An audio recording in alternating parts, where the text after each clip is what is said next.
Miss Androne, traveler. Hey there. Paimon's here too. She was just helping them sort through their things. How did your chat go? That was fast. The call only just ended.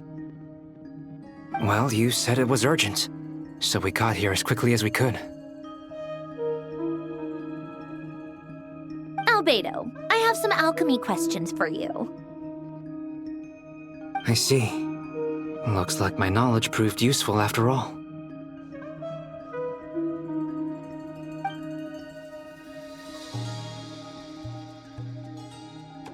If I might ask, what is the end goal for the modified formula you'll be using?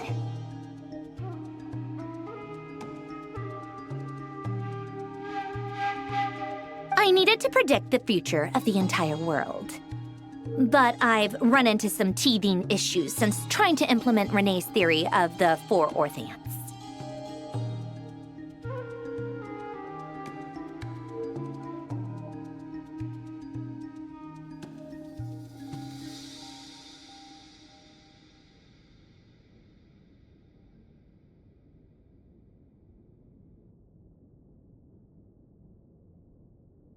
I see. I'll have a look at it. Still, computing power is the real issue here. How do you plan to solve it?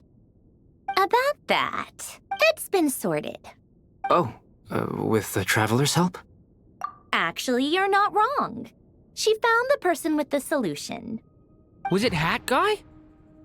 Yeah, it was him. Wow! Go Hat Guy! Seems like all that time studying at the academia is paying off big time. But where is he? Wasn't he the one who asked Albedo and I to come here? Come with me.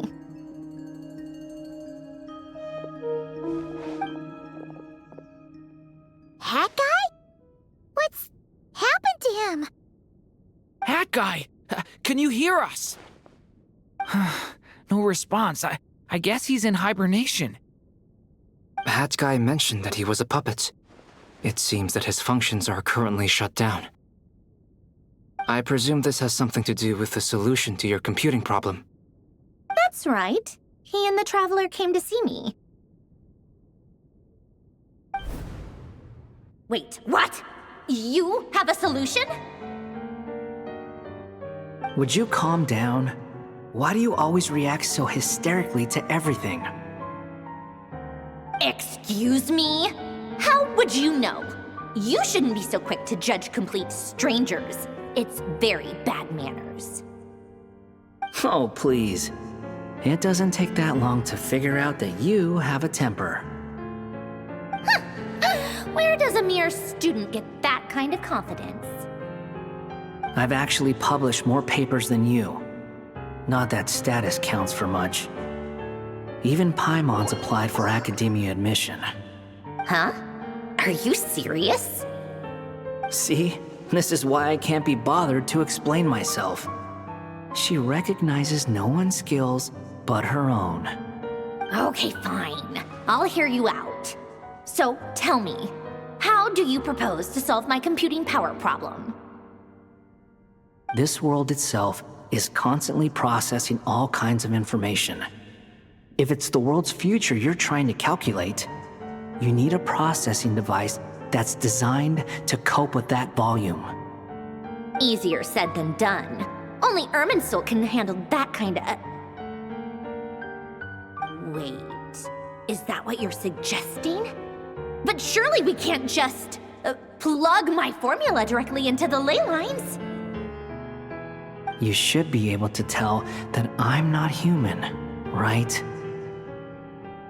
Yeah, I noticed. The technology, though, seems pretty ancient. Very different from Fontaine's. It's a completely different system. Conrian, to be precise. I'm what they would have called a puppet. Puppets need an energy source and processing power. The artisans who built them sought out the materials most suited for that purpose. You? Do you mean... The Traveler and I have talked it over. She's willing to vouch for you. So, I'll allow you to borrow my core for your calculations. It was built using wood from a silver-white tree, which makes it a small part of Irminsul. Conrian technology and Irminsul wood. Who in the world could have built you? Are you sure about this? A puppet without its core will cease functioning completely. And if it's left in that state for too long, it might not recover. You could die if you do this. You do realize that, don't you? I can put 2 and 2 together, yes. No need to rub it in. I won't lie to you. This has never been done before. I cannot guarantee your safety. Doesn't matter. I'm prepared for the worst. Did you two actually talk this through? Is he... Are we... Yes, we discussed it. The bottom line is, he trusts me and I trust you. Let's give it a shot, shall we? Honestly, I have no clue where this kid even came from. But for whatever reason, he lent me his core to use in my formula. I'm very close to finishing my calculations now, and the core is currently in use. So I'm sorry, but I can only show you a sketch right now. This is what the core looks like. A silver-white branch. It certainly matches the legends told about Irminsul. Is Hat Guy gonna be okay? He's not gonna die, right? In theory, he should be fine. As long as we put his core back in time. Beyond that, all I can say is that I'll try my best to avoid risk and make sure the core doesn't sustain any damage. I think I know why you called us here now. Someone needs to watch over his body and make sure it's protected until the process completes. Correct. He said that the only ones he trusts here are you two, and the Traveler. And the Traveler will have other work to do. He will have our undivided attention. Aw, Hat Guy. On a more positive note, things are progressing steadily on my end. I'll call everyone in for a meeting once the results are out.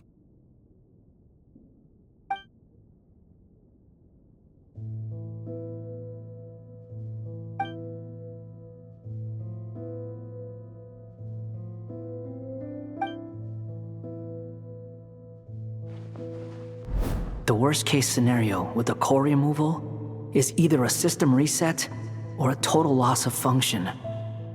But I'm not afraid. A quiet death should have been my fate long ago. A core is completely different from a heart. It's like another vital organ entirely. I never believed it could be a true replacement for what I sought.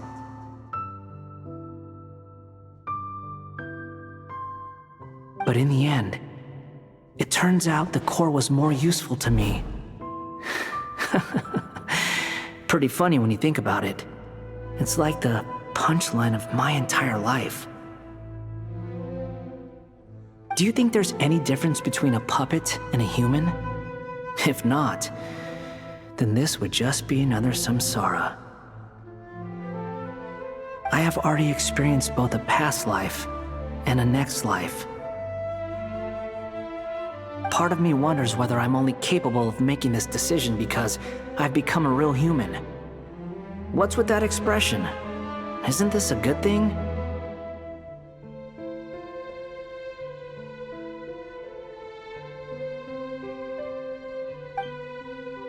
Sandrone will succeed, won't she? She has to. She will. We all have to persevere until this is over.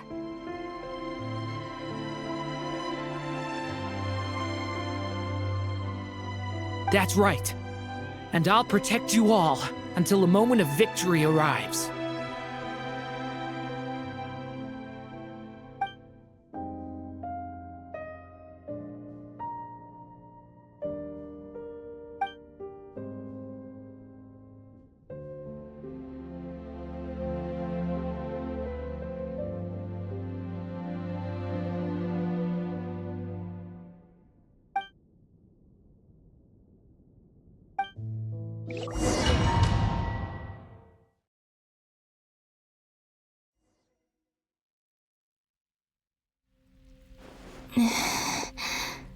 Who are you?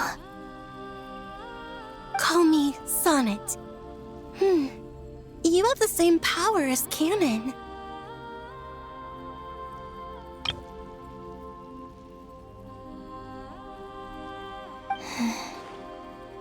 Sonnet. So, you're the goddess of the iridescent moon? Oh, goodness! You recognize me? Well then, what's your name? Columbina. Columbina hyposelenia.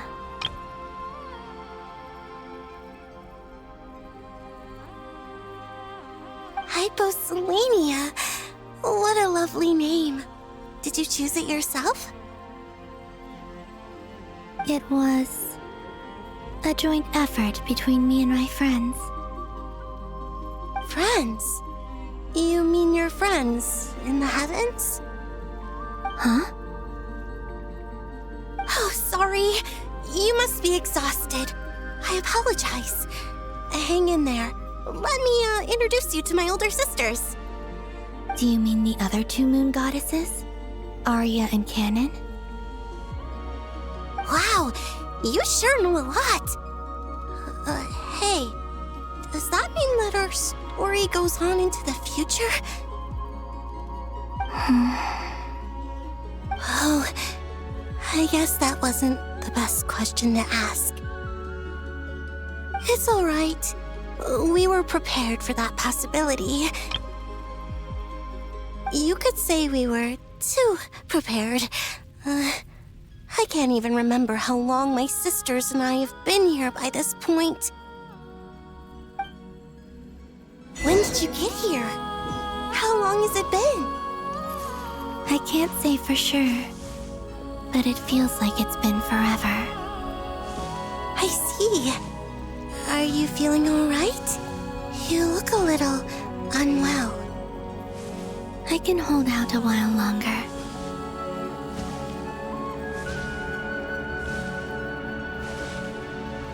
We don't have far to go. The place where my sisters and I are based is just up ahead. Don't worry, they're both really nice. I'll introduce you.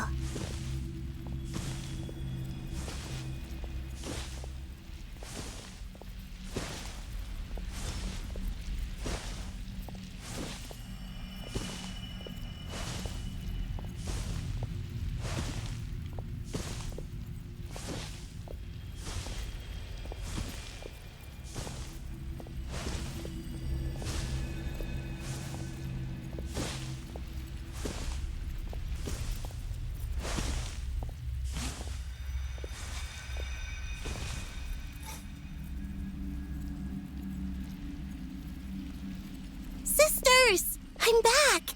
And look who I've brought with me!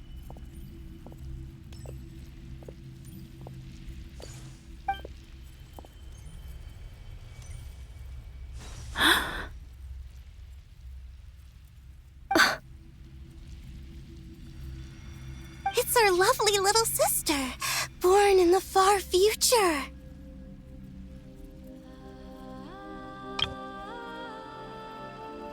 The pleasure is all mine.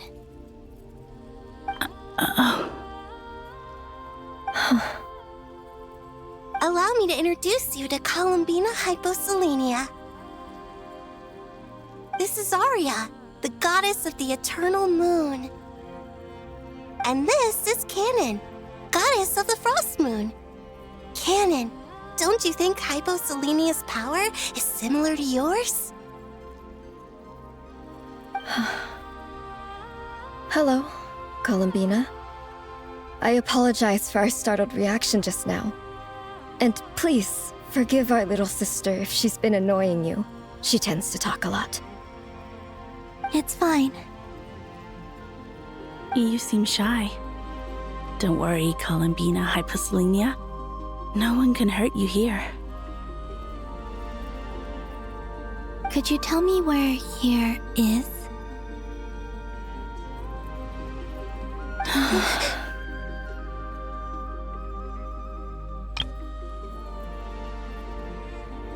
Please, I must know.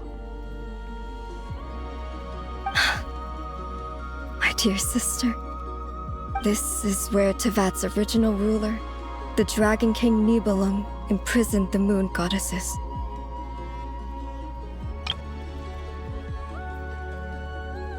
What? You're scaring her, Canon. No, I'm fine. Please, continue. Nibelung, our original master, created us in the distant past to maintain Tevat.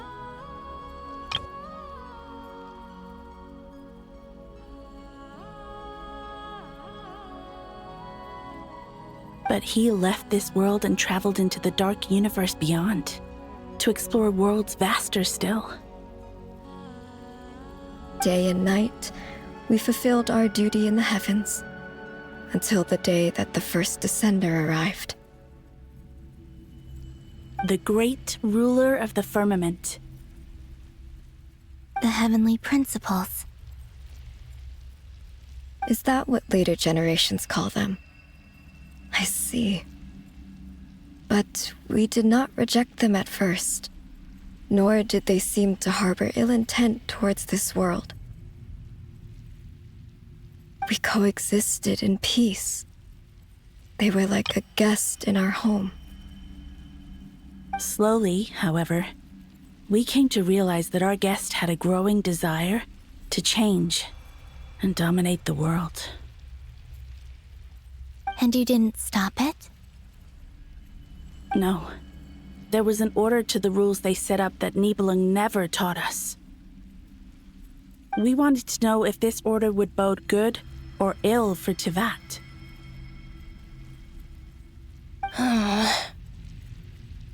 All right. Canon and I wanted to know. Sonnet was against it from the outset. Later, we discovered that this great ruler of the firmament bore an almost paranoid hostility toward the desire of certain life forms to seek power. Or perhaps they feared them. They would even cast down celestial nails as manifestations of their power, to punish the civilizations of the world below.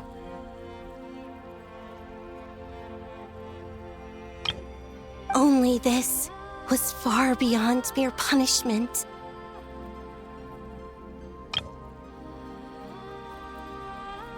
Right. Their rules brought order, but the price people paid for merely testing the limits of those rules was far too great.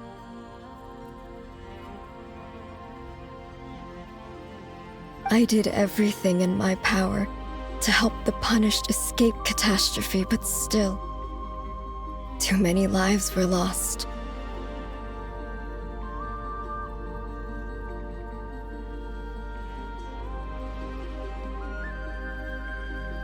The ancestors of the Frost Moon Scions were some of the ones you helped. But just when we had decided to take countermeasures, the Dragon King, Nibelung, returned. And so began the War of Funerary Flame. So, that's the name the world gave that war in the future. Well, who won in the end?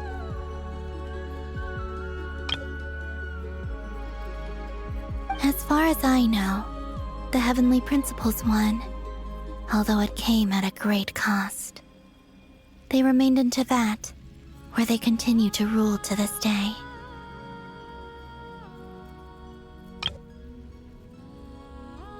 And the world's original master, the Dragon King Nibelung, was destroyed. And what of the moons? Are there still 3 moons in Tevat's skies? You can tell us the truth, Columbina. We know we are but remnants of a bygone age. We are prepared for the answer. Only the Frost Moon remains. But it has been cast beyond the false firmament by the Heavenly Principles. The eternal and iridescent moons were both shattered during the war.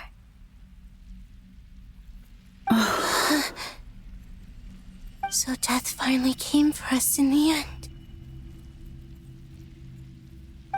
Sonnet. But you're still here, aren't you? A moon goddess cannot live without her moon, Columbina.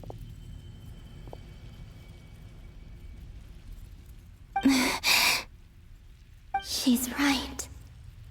That's why I began to disappear. Because the frost moon is cut off by the false sky. How much worse it would have been if it were outright destroyed. Our souls may endure within this lunar palace, but if our moons are destroyed, then we shall disappear the moment we depart from it. I'm sorry. There's no need to apologize to us, dear sister. If anything, we owe the world an apology. If only we'd decided to act sooner, rather than arguing amongst ourselves.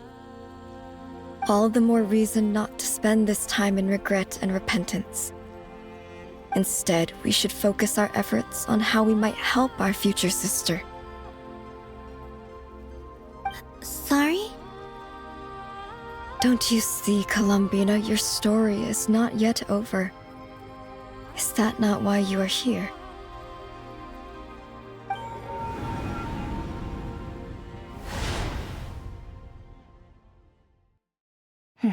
It's done. Initiate numerological array. Continue running primary process. Calculate the world's fate through extrapolation, and identify nodes of potential change. Secondary process, scan for moons. Still 4. The number of moon marrows hasn't changed. Wait, let me think. Is it possible that there's something I've been misunderstanding about the moons all along? Variables. Variables in the world. I know where potential variables within the world come from. So what about the moons? Are there any variables there? Like their life or death, for instance. What if being alive or dead makes no difference to a moon?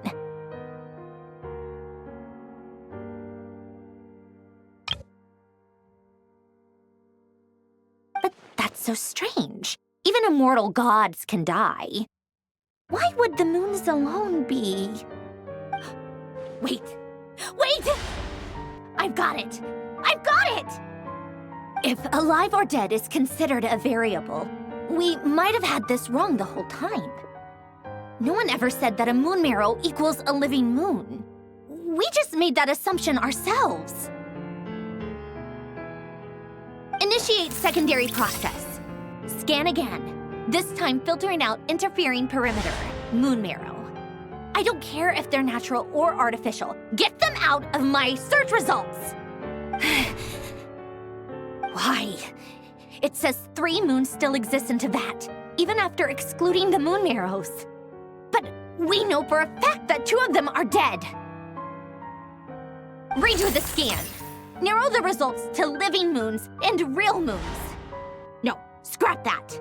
Narrow it down to moons that have lunar authority and remain alive. Why? Why is it still 3? What is this, Columbina? Has the world lied to us? Or are you the one pulling the wool over our eyes?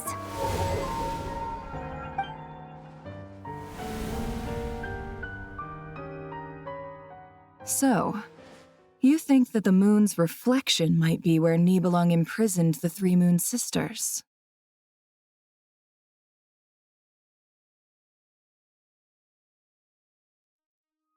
Yes, it would explain a lot, such as why that space would respond to a moon goddess's power, opening the moon gate at her command. It would also explain why Miss Columbina has been unable to leave, and why time flows in reverse there. In the messages she sent, Columbina promised us she'd find a way to return, but we have no way of knowing how, when, or where this might happen. The fact that she still has yet to reappear in this world indicates that returning from that place is no easy feat. We cannot afford to simply wait for her. So you're saying, if she could return by her own power alone, she would have done so long ago. Yes, she certainly wouldn't leave it to this late stage when it's so touch and go. I've been giving this some thought, and I've come to believe that Luanatar might be an anchor that she left behind, as a sort of future waypoint. This could also explain why Luanatar is always by the traveler's side. Sounds like a plausible theory. If that's the case, there must be some criteria we need to fulfill to allow Columbina to return to the present. The question is, what could they be?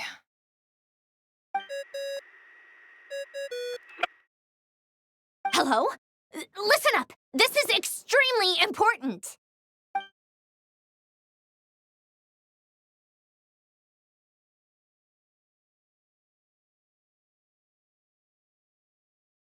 Not only is Columbina alive, but she may well exist in a form unimaginable to us. I'm still unclear on the details, but she's done something truly inconceivable in the past.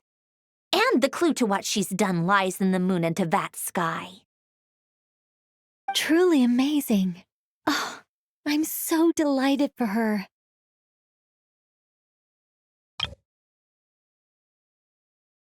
I'm sure we all feel the same. And I'm sure Columbina is ready to get back here and fight by our side. I'll keep my calculations going and try to find some way of coordinating with her. But that's not an excuse for everyone else to slack off, okay? How can the dead moon still live? And Luanatar...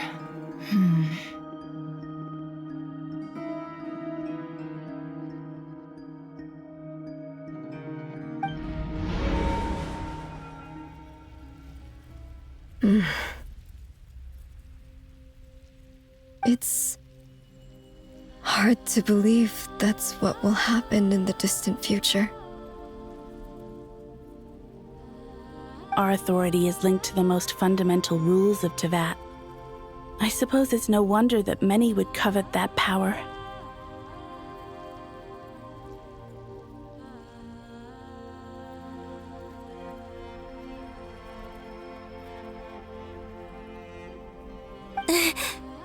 I didn't realize that when you said friends, you meant people who live down in Tevat. That's so lovely. I always wanted to go down there and have some fun.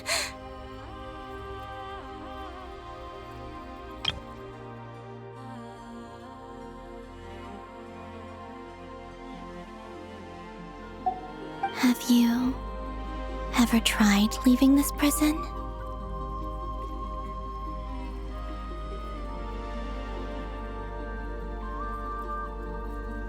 Of course. Between us, we've tried everything. But no matter where we go, this space will eventually bring us back here. It's like the center of a whirlpool.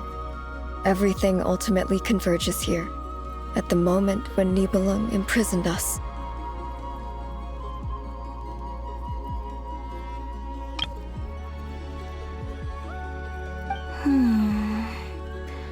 In that case, have you tried using any of those pathways that connect this space to the real world? Sorry? What are those? They're passages through which you can make small-scale changes to reality by using Kuvaki. Or am I the only one who can use those passages? Because part of my soul remains in reality. Kuvaki. What is that? Kuvaki. You don't know? It's a unique kind of elemental energy found only in Nod-Krai, the land from which the moons arose. Oh. Well, it's true that the moons first rose up from the part of that you say is called Nod-Krai. But there is no difference in the elemental energy between there and anywhere else. What? Could you show us some of this Kuvaki hyposelenia? Maybe if we see it, it'll make more sense. Okay.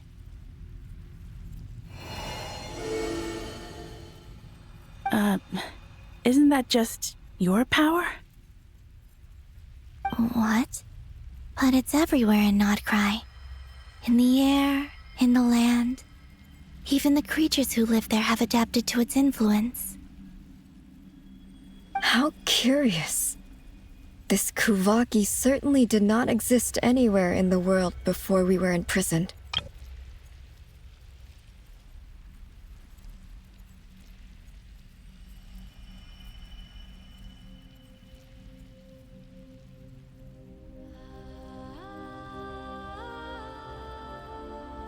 Let alone influence living creatures. So, how exactly does it affect them anyway? Can they float in the air like us?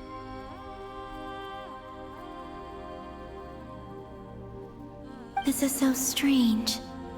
Why would their reality differ so much from mine? Columbina, you're looking for more than just a way out of here, aren't you? Yes. If I am to help my friends, I will need tri-lunar authority on par with that of our foe. You mean... you'll need our power? This sounds extremely risky. The Three Moons' powers are not mutually compatible. Concentrating them into one goddess will be a very painful process. And if anything goes wrong, it could tear you to pieces.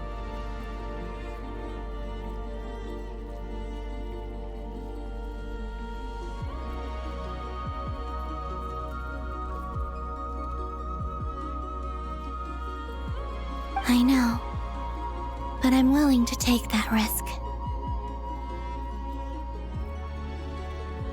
Even so, let's say we successfully transfer our authority to you. How will you take it outside this prison? Nibelung constructed this realm specifically to prevent us from using our powers to interfere in his war.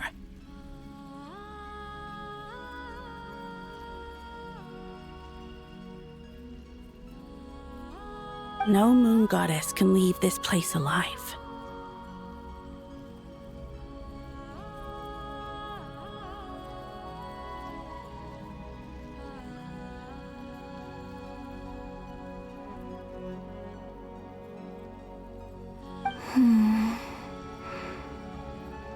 What if I don't leave alive?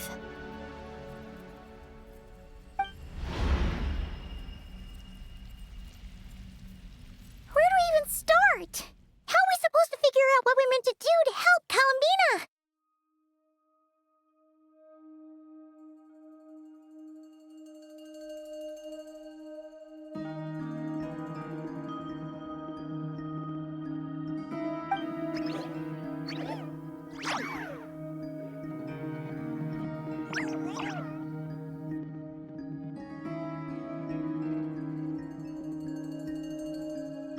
Columbina, what do you need from us?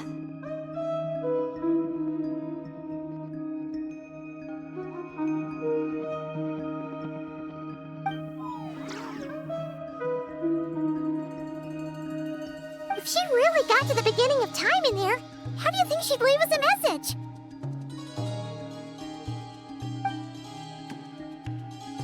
You don't think she'd write it down on a stone tablet somewhere in the hopes that we'd find it, do you?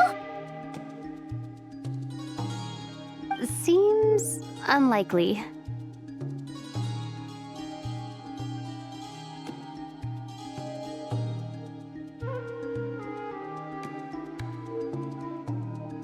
Columbina may not talk a lot, but she thinks deeply about issues like this. Let's review what we know. This is the Columbina who fought alongside us against the Reikir of Solnari, and with whom we celebrate. She knows our personalities, our ways of doing things, even our unique strengths and abilities. So, if she wanted to tell us something from a long, long time ago, what would she do? Oh.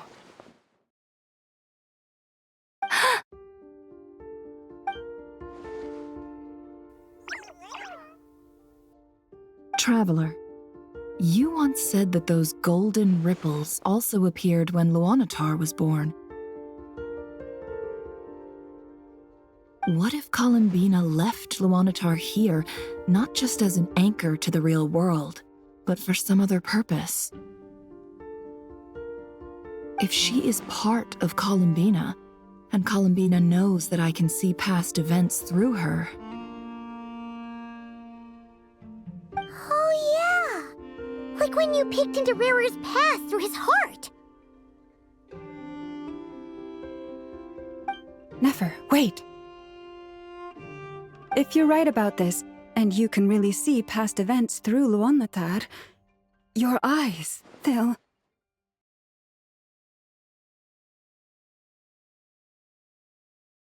Oh, I know. Looking at Rerir's past in Conria was already enough of a strain on my eyes. Looking this far back into the past, it'll surely blind me.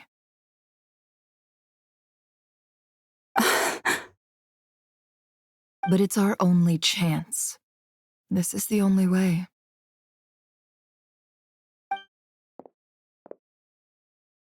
Boss.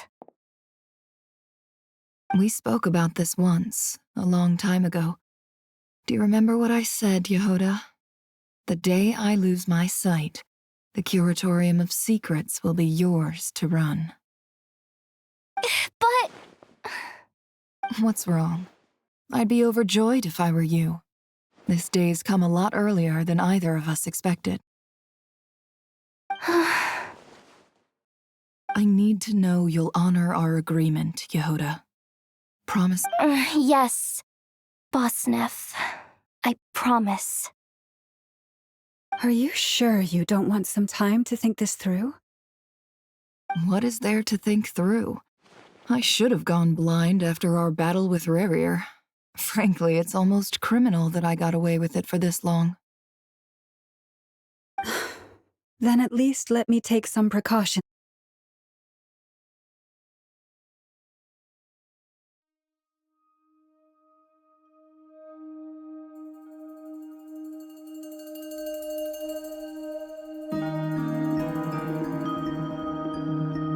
Sisters! I'm back! And look who I've brought. What's wrong? I'd be overjoyed if I were you. This day's come a lot earlier than either of us expected. I need to know you'll honor our agreement, Yehoda. Promise? Yes, Boss Neff. Are you sure you don't want some time to think this through? What is there to think through? I should have gone blind after our battle with Rerir. Then at least let me take some precautions on your behalf. And if you really do lose your sight, I'll visit your office every day and make sure you're well looked after. Oh, please, anything but that. I was actually ready to go through with this. Are you trying to scare me into backing out?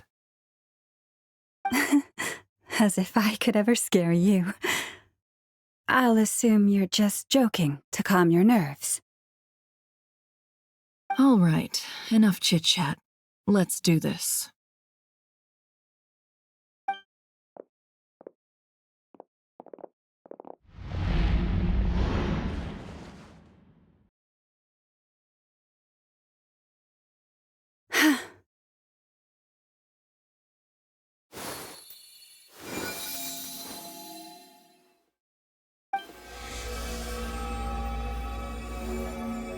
Well done. Good. Now give me some space.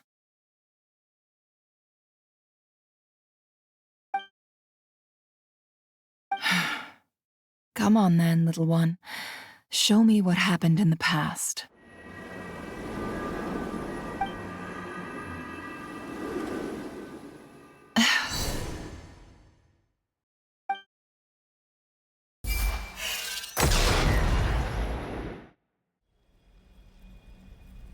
Between the Trilunar Authority, Kuvaki, and the soul-surviving moon, the Frost Moon,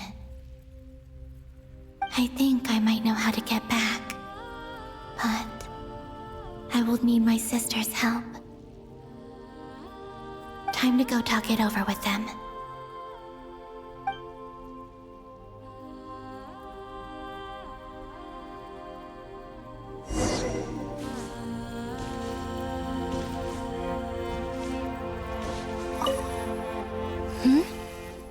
Have you decided what to do? I hope it's not too dangerous. You really scared me when you said that thing about not leaving here alive. Come on, let's go find the other two.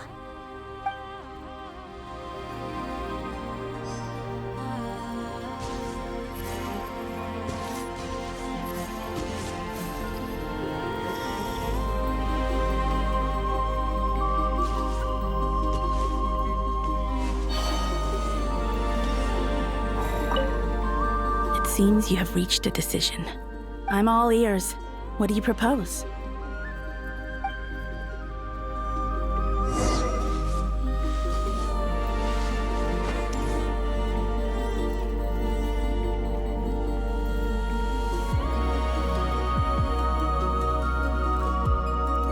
Have you figured it out, Columbina? Tell us, how do you plan to leave this place?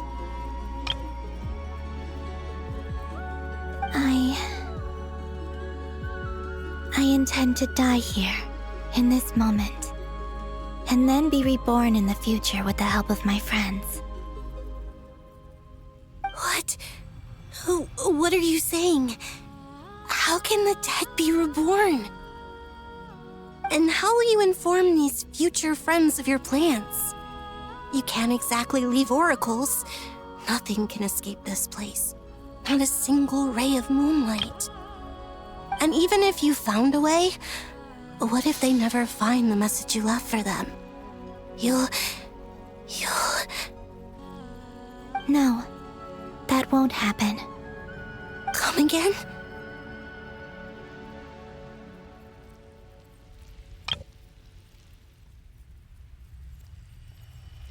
They will find my message. I'm sure of it. I'm not following. How exactly will you achieve this? It's quite simple, really. First, I will leave my soul here.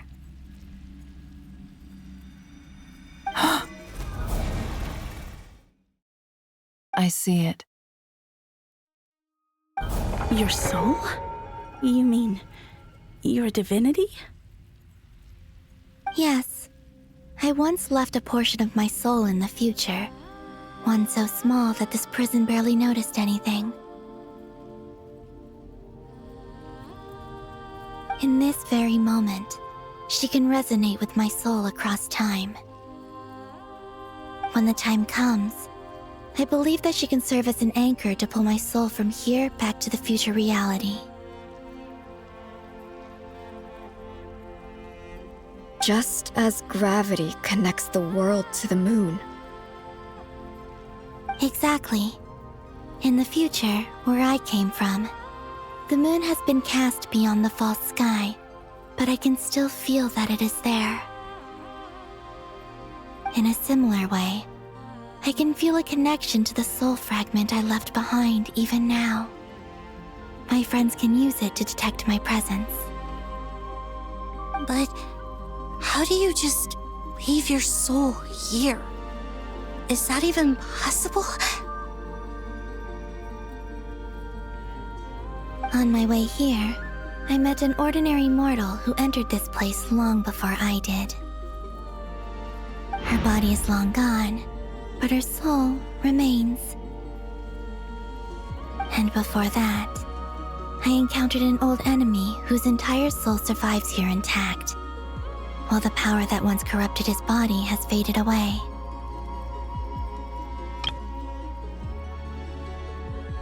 So, perhaps this space is specifically designed to imprison divinity and authority, but not the physical body. Still, even if your body can escape, would it not just be a lifeless husk without the soul inside? Wait, is that what you meant when you said you wouldn't leave alive? Yes. I shall turn my body into moonlight and pour it over Nod-Krai. That power shall protect the land and quietly blend into it, awaiting my soul's return in the future. However, I cannot do this on my strength alone. I would need your help to do this, so I'm humbly asking for your assistance. Oh, dear sister, you need not be so formal. As I said before, we are but remnants of a bygone age. You, on the other hand, were born alone in that distant future, and you have walked a long and lonesome road since then. How could I bear to let your story end here in this dungeon? Don't forget, we are your sisters, your family. Arya's right. Actually, I've always wanted a little sister. Can you imagine how it's been for me? Getting nagged by two older sisters all the time.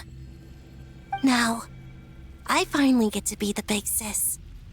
And not just that, but I get to help you return to your world, too. How could I...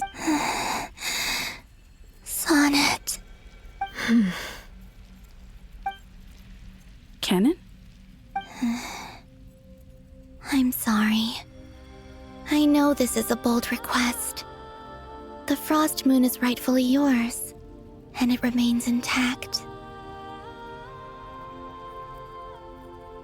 Oh, no, please, don't misunderstand me, Columbina.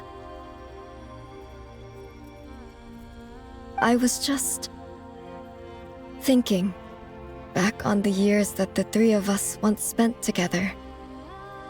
You cannot imagine how happy I am to hear of the future world you describe. The Frost Moon Scions, your lovely, kindly friends. For the three of us, whose purpose in life was to maintain the peace in Teyvat, it is a great relief to know that the people of this world live in such an abundant future.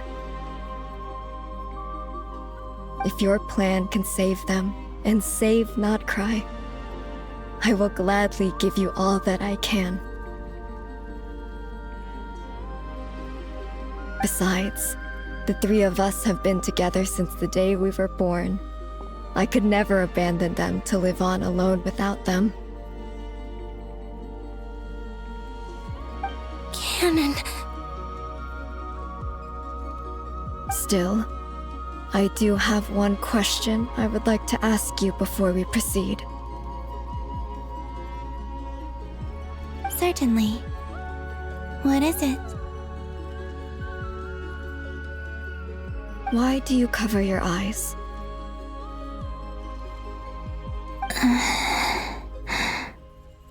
Yeah, I was curious about that too. But it seemed personal, so I didn't want to intrude.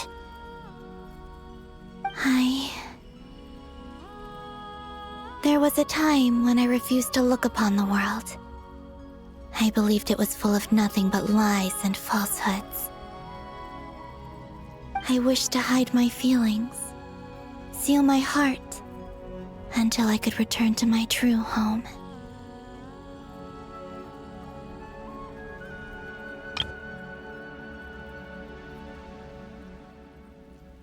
I see. Perhaps that decision saved you from ever having to see the false sky again. But at the same time, you likely missed out on many true and precious things, like the smiles on your friends' faces. Promise me this, Columbina. When you return to the future, open your eyes, take a look at the world around you, and see your friends. I'm sure that you know this already, given that you long to return. But that is your true home.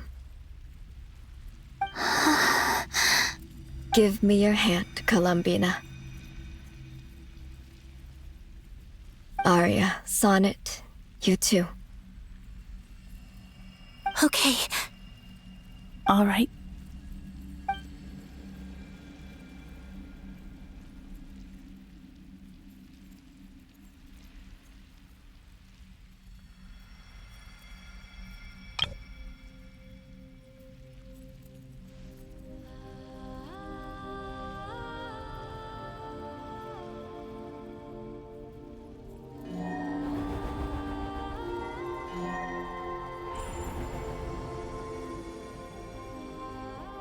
We once were the songs sung for eternity, but now it is you who must continue to sing.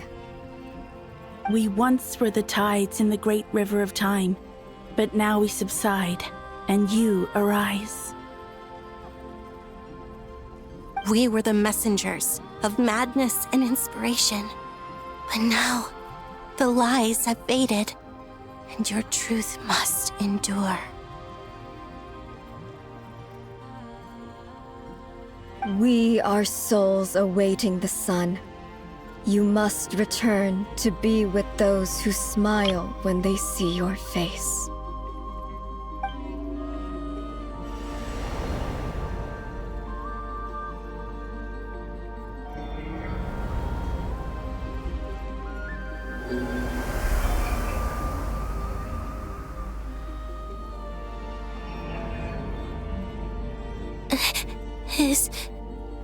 Is it done? Yes. We have transferred the authority over all 3 moons to Columbina Hyposelenia. From this moment on, she is the Tri-Lune Goddess, the one and only moon goddess of this world.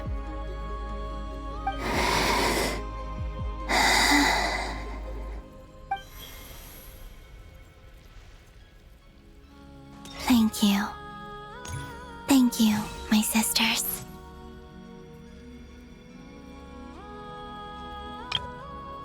Now go, and do what you believe is right, Columbina Hyposelenia.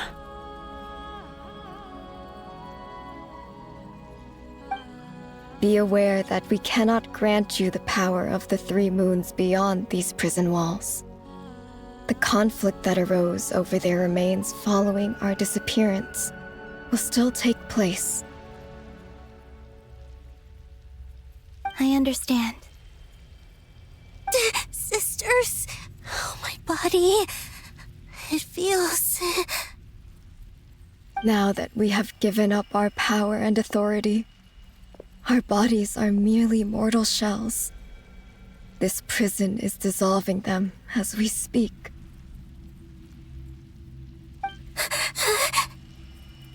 It's okay, Sonnet.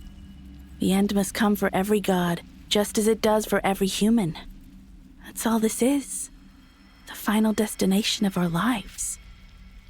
We have one final request, Columbina.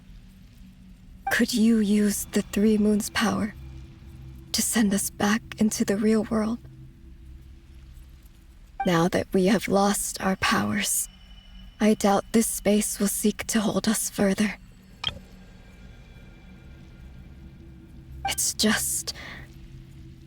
we would like to spend our final moments together in the only place we ever called home. Of course. Gladly.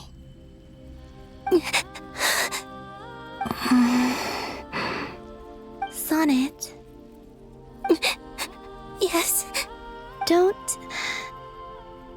I wish I could tell her not to give in to the abyss. Not to be afraid. But is this really what I should say at this moment? Don't forget. I'm so glad to have a big sister like you. No, I'm okay. I'm not afraid. As long as my sisters are with me, I won't be afraid.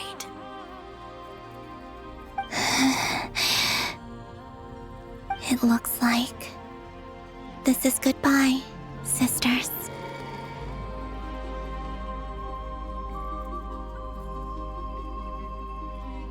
Goodbye, Columbina.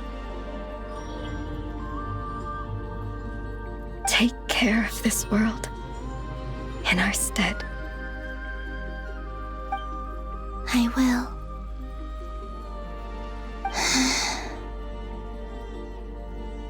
And now, it's time for me to bid farewell to my body, too.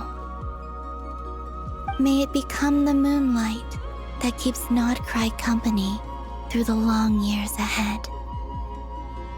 So this is why Nod-Krai was not always home to Kuvaki. It only appeared after I poured my body out upon this land, and only this land. Kuvaki responds to me because it is me, my body, answering the call of my soul. And the golden energy I've encountered on my way here was, in fact, that very soul, which I am about to leave here to guide me.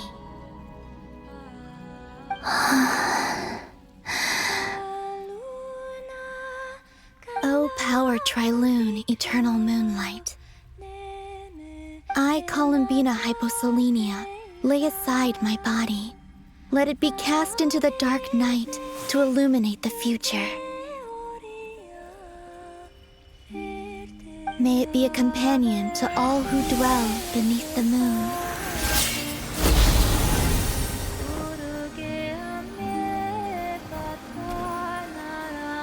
Until the time comes for me to return home.